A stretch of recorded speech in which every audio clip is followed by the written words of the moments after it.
What it is, guys? This be your host with the most, Vernon Hayes, here with this YouTube edition of Outlaw Speaks. And on today's episode, I will be ranking all 11 Halloween movies. Let's get right into it. As you all may know, I am a huge Michael Myers fan, and it's a travesty that I haven't done this yet. So there's no better time than the present. There are 11 movies. I'm gonna rank them 11 all the way down to 1. 11 being the worst of the worst, and 1 being the best of the best. So, this is my opinion. Don't get mad. Leave your comments below and let's debate. So, with that being said, let's get it. So, starting at number 11, we have Halloween 3 Season of the Witch. I do not like this movie. It's horrible. It's no Michael Myers. It's made to be an anthology series.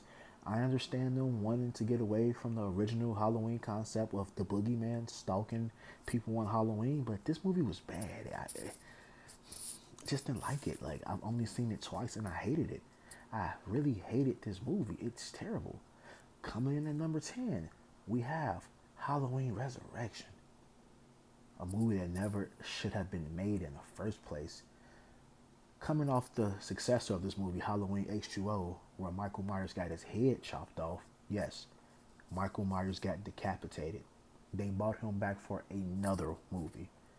For some bullcrap plot about he switched out costumes and crushed vocal cords and things like that. This movie was terrible. And not to mention, it had Busta Rhymes in it. Yikes, yikes, yikes. Coming in number 9, we have Halloween 2, the 2009 Rob Zombie sequel. Movie was bad. The white horses, strip clubs, Michael Myers talking, and yeah. This movie was made because of it was a cash grab. Rob Zombie did not want to make this movie, but hey, the studio said the first one made so much money, you got to make it. The reason why this movie is not it's not number 11 is due to the fact that the hospital scene alone made this movie number 9. Number 8, we're gonna get into Halloween 5. Yikes. Bad mask, bad movie. Kind of like the fact that, Jamie, basically Jamie could save this movie and Dr. Loomis saved this movie. Shout out to Danielle Harris and shout out to the great Donald Pleasance for keeping this movie afloat, because this was just a bad movie. Michael Myers cried in this movie. Like, what the hell? Michael Myers cried. Coming in at 7, we have Halloween 6, The Curse of Michael Myers. I've seen both the studio cut and the theatrical trailer, and yeah, it's an average movie. It's just too much, man. Michael Myers got Jamie pregnant to have a kid, and Michael Myers was being held captive by this code, and Tommy Doyle had grew up and was basically a peeping Tom. Yeah, this movie was. Ooh, yeah, this movie was all over the place, but I respect it. I respect it. I respect it because this is Donald Pleasance's last known Halloween film. I also believe this is his last known movie. So yeah, shout out, shout out to Donald Pleasance. Hey, shout out to Paul Rudd for playing Tommy Doyle. This is his debut film, so Paul Rudd, shout out to you. Coming in at number 6, we have Halloween H2O. I did want to put this movie Laura on the list. It's been a great movie, but what can I say? 20 years later, Michael finds his sister. They reconnect, and he kills everybody in the school. Well, not everybody. He killed like what 7 people in this movie. This movie was all right. It's a 1998 horror movie, so a lot of who done it and big music things, and I like the way that they remix the Halloween thing with the orchestra. I think that was pretty nice. And also, man, that badass standoff between Michael Myers and Laurie Strode was amazing. Oh, should I say Cameron Tate? Oh yeah, so this movie comes in at number 6. Coming in at number 5, this is where it started to get controversial. I liked the Halloween 2007, the Rob Zombie remake. I'm really high on this movie due to the fact that it was a new tale on Michael Myers. It was a new tale. We saw the shape when he was little, all the way up to he became the shape. Those years, for those 15 years he was locked up, we saw how he became so demented and crazy. And plus, we had Joe Grizzly. Come on now. Joe Grizzly alone made this movie fucking amazing. Shout out to you, Joe Grizzly. You are the man. The mask was great. The kills were amazing. And the score, oh my God. Tyler Bates' score was so freaking good, yo. It was so freaking good, man. But so I put this movie at number 5. Coming in at number 4, we have Halloween 2, 1981, the original sequel to the 1978 edition of Halloween. I mean, hey, this movie is damn near flawless to me, man. It's damn near flawless. The only thing is, it's like Michael was too slow in this movie. Like the whole cat and mouse game in the hospital was okay, but the end of that movie was just ridiculous, man. This man got shot like 47 more times. He got set on fire. He ran through a glass door, yo. This man is the Terminator in this movie. Like it's just too much in this movie. It's just too much. So let me rephrase by saying it's not flawless. It's a damn good movie, but Michael Myers was just too unstoppable in this movie. Too unstoppable. Coming in at number 3, we have Halloween 2018. Man, this movie was great.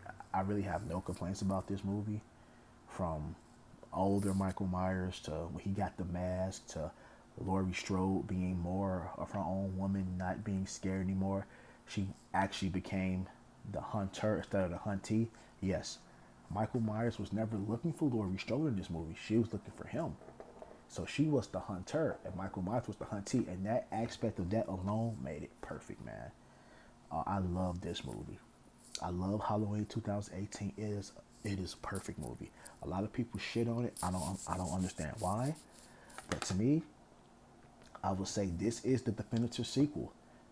Even though I do like 1981's Halloween, I will say that this movie right here is the definitive sequel to the 1978 edition. Speaking of 1978, yes, I'm sorry guys, don't shoot me. Halloween 1978. This movie is number 2 on the list. How could you put this movie at number 2? Because I've seen it so many times that it just started to dawn on me like, Michael Myers in this movie is nothing but a 5'11", 196-pound dude. People should have been beating his ass. Seriously. Michael Myers is not believable in this movie. He's not. He's not at all. But I will say that, but John Carpenter, besides my own beliefs, John Carpenter did his thing, man. This movie is the beginning of the slasher genre. I know it came after, I think Bloody Christmas or something like that. But this movie is the start of the slasher genre. So many movies were made after this movie. It's a travesty that how many movies tried to copycat this movie. But yeah, man, this movie is nearly perfect. It's not my favorite, but it's number 2 out of 11. So that's a pretty good thing. Don't shoot me. Don't come and kill me. You put the original movie number 2. What's number 1? Number 1, my favorite Halloween movie. The movie I think is the best of the franchise. Me personally, is Halloween 4, The Return of Michael Myers. This is the first Halloween movie I ever saw. So I don't want to be too biased, but yeah, I just love this movie, man. I think this is for them to do the franchise without Laurie Strode, Jamie Lee Curtis being in the franchise. For the first one, I think this movie was great. The mask was pretty fucked up. Yes, the mask was terrible. He should have stayed in the bandages through the whole movie. But, man, that pickup truck scene alone was amazing. The score was beautiful. Michael Myers was creepy, big and creepy and elusive. Oh, God, the rooftop scene? The way he killed Brady in this movie? Stop it, man. This movie is flawless. Stop it, stop it, stop it. Man, I love this movie. Halloween 4, in my opinion, is the greatest Halloween movie of all time. Like I said, y'all can jump down my throat if y'all want to, but be respectful. Be respectful. So yeah, what do you guys think, man? Comment, share, like, subscribe. Do what you gotta do. I am the Outlaw, and I am Bye-bye, and happy Halloween.